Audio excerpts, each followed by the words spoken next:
Salut! Bienvenue à l'Anarchie culinaire selon Bob le chef, parce qu'au Québec, on fait du barbecue 365 jours par année. Aujourd'hui, on cuisine un filet de porc farci aux pêches en pleine tempête de neige.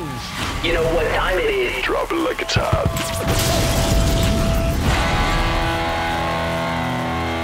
Ça, c'est une recette que j'aime énormément parce qu'elle est super facile à réaliser, puis en plus, ça l'épate toujours la galerie quand je la fais. Donc, j'ai mon filet de porc ici, entier, on ne l'a pas coupé. On a enlevé un petit peu du gras, mais j'en laisse tout le temps un peu pour donner du goût. On va faire une incision sur le long ici. Une incision assez profonde quand même parce qu'on va le farcer généreusement avec nos pêches. Donc, quasiment ouvert en deux, style papillon, OK? Là, j'ai des pêches ici que j'ai enlevées de leur canne, de leur sirop, et puis que j'ai tranché finement. Puis, je vais rajouter un petit peu de coriandre de mon jardin d'herbes ici. Ma coriandre est déjà en train de geler. On met les feuilles entières. La coriandre, on n'a pas besoin de la hacher. Même que si on hache de la coriandre, ça a tendance à devenir noir, donc on ne veut pas faire ça.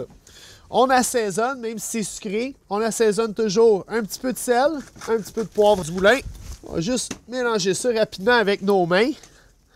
Et puis on va en déposer généreusement dans notre filet de porc ici. On va replier le tout de façon que les pêches restent le plus possible dans notre filet. On va l'emballer dans un morceau de papier d'aluminium. Pas plus compliqué que ça.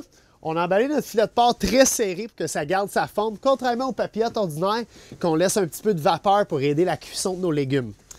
On dépose ça directement sur le grill. Et puis là, on a gardé notre sirop de nos pêches. On va le verser dans un petit chaudron ici. On va faire un petit caramel. Ça va être ça la sauce qui va aller avec notre filet de porc. Dans notre sirop, ça frette un peu.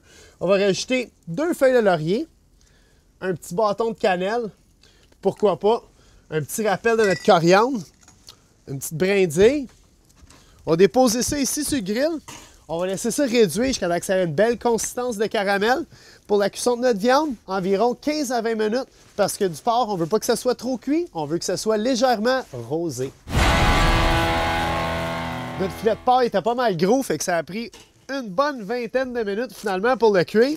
C'est le moment de vireter, on va le déballer juste au toucher. Je vois que la cuisson est parfaite.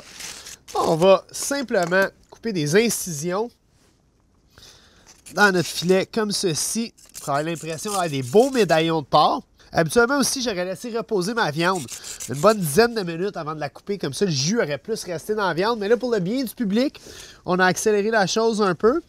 On va déposer ça comme ceci. J'ai tout perdu mes pêches. C'est pas plus grave. On va aller chercher avec notre cuillère comme ceci. Même quand on manque, hein, il y a tout un moyen de rattraper. Regardez ça, on va le déposer directement comme ça sur le dessus. On s'est fait un beau petit sirop avec le sirop qu'il y avait dans notre canne de pêche. On va mettre ça sur notre porc. Ça va lui donner un beau goût sucré. Juste déposer notre petite branche de cannelle comme ça sur le dessus. Et voilà, un beau petit repas fait sous zéro.